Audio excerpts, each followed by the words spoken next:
Hey there! So you've got big dreams, right? Maybe studying abroad, landing a great job overseas, or starting a whole new life in another country. Well, there's often one big thing standing in the way. You've probably heard of it, the IELTS test. In this explainer, we're going to pull back the curtain and demystify this thing, piece by piece, so you feel totally ready. Let's dive in. So let me ask you, are you picturing it? You on a beautiful university campus somewhere in the UK. Or maybe you're starting an amazing new job in Canada. Or building a new life down under in Australia. If you're nodding your head right now, then yeah, you've definitely come across the name of the test that can feel like the final boss, the IELTS. Okay, so what is this thing really?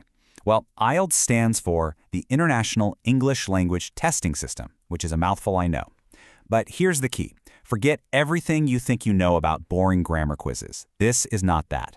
IELTS is all about how you use English in the real world. You know, can you actually follow a lecture? Can you write an email to your boss? Can you chat with your new neighbors? That's what it's testing.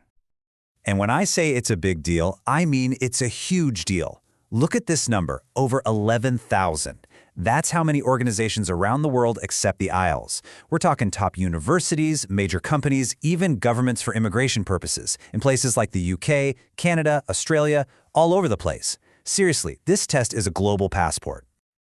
So, here's how we're going to break it all down for you. First, we'll figure out which test is for you, academic or general. Then, we'll jump into the 4 sections of the test. After that, we'll make sense of the scores, and finally, we'll give you a solid game plan to get you ready. Simple as that. All right, let's talk about your first big decision. This is a super important one. See, IELTS isn't just one test. You have to choose the right one for you. And here they are, side by side. It's pretty straightforward, really. If you're planning to go to university or get a professional registration, like for medicine or engineering, then you're going to need the academic test. It's all about formal, scholarly English. But if your goal is to immigrate, get some work experience, or do non-academic training, then the general training test is the one for you. It's focused on, everyday practical English. The bottom line? Figure out why you need the test before you sign up. It makes all the difference. Now, here's a little secret that makes things easier. The listening and speaking parts, they're exactly the same for both tests, so you don't have to worry about that. Where things get different and where you really need to focus your prep is in the reading and writing sections. That's the fork in the road. Okay, now for the main event. Let's pull back the curtain and take a look inside the 4 challenges you're going to face on test day. First up, you've got the listening test. This is all about proving you can keep up with spoken English, whether it's a casual phone chat or a heavy-duty university lecture. So here's the breakdown. It's about 30 minutes long, with 40 questions spread across 4 different recordings. And they'll throw different accents at you, British, American, you name it, to keep it real. But here's the killer detail. The one thing you have to remember. You only hear the recording once. That's it. No replays, no do-overs. Your focus needs to be laser sharp.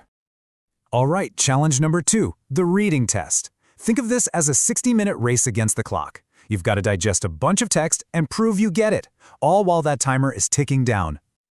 The structure is pretty similar, 60 minutes, 40 questions. If you're doing academic, you'll get 3 long, kind of heavy articles. For general, it's more of a mix of shorter stuff you'd see in daily life. Want a pro tip? Read the questions first. Seriously, it tells your brain what to hunt for in the text. And listen up, this is a huge warning. Unlike listening, there is 0 extra time to copy your answers over. You have to do it as you go. Time management here is not just important, it's everything. Okay, moving on to challenge 3, the writing test. This is where you really have to show what you've got. You've got 1 hour to create 2 totally different written pieces from scratch. It's a true test of how well you can structure your thoughts and get them down on paper clearly. So here's how it's split. Task 1 should take you about 20 minutes. If you're academic, you'll be describing a graph or a chart. If you're general, you're writing a letter. Then comes task 2, the big one. It's an essay, it's for everybody, and it's worth more points, so give it the other 40 minutes. You really have to be a bit of a clock watcher in this section. And last but not least, the one that makes everyone's palms sweat, the speaking test. But look, deep breath, honestly, it's just a conversation. It's you and a real-life, friendly examiner having a chat. That's it. It's over before you know it, usually just 11 to 14 minutes. It starts off easy with part 1, just some simple questions about you, your work, your hobbies. Then in part 2, they give you a topic on a card. You get 1 minute to think, and then you talk for a couple of minutes. To wrap it up, Part 3 is a deeper conversation based on your topic from Part 2. The whole point is to make it feel like a natural, flowing discussion. Phew! You survived all 4 parts. Now, the big question. How do they score this thing? Let's crack the code on the IELTS scoring so it all makes sense. So the top score, the holy grail of IELTS, is a band 9. Getting a 9 means you're an expert user. Basically, you're at a near-native level. It's what everyone is shooting for. Here's how it works. You get a score from 0 to 9 for each section: listening, reading, writing, and speaking.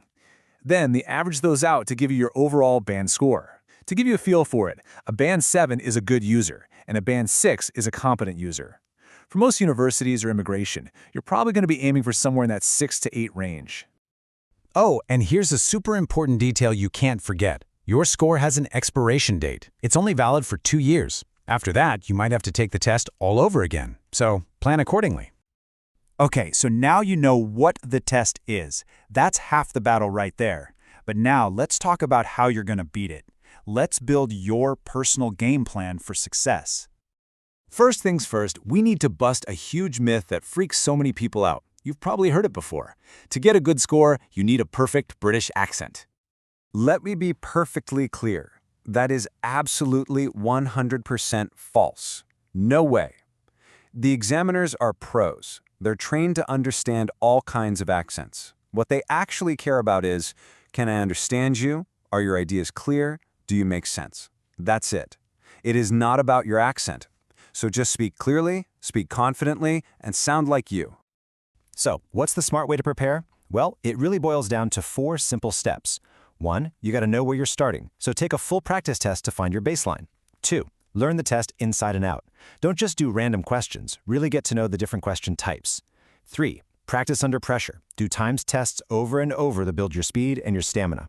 And finally, 4, get feedback, especially for writing and speaking. Have an expert look at your work. They'll spot things you're completely blind to. And I want to leave you with this one last thought because it's so important. The IELTS is not an IQ test. It doesn't measure how smart you are. It's a skills test, pure and simple. And you know what? Skills can be learned. The people who do well are the ones who learn the game and practice the right way. And with a good plan, that can absolutely be you. So my question to you is, what's the first step you're going to take today?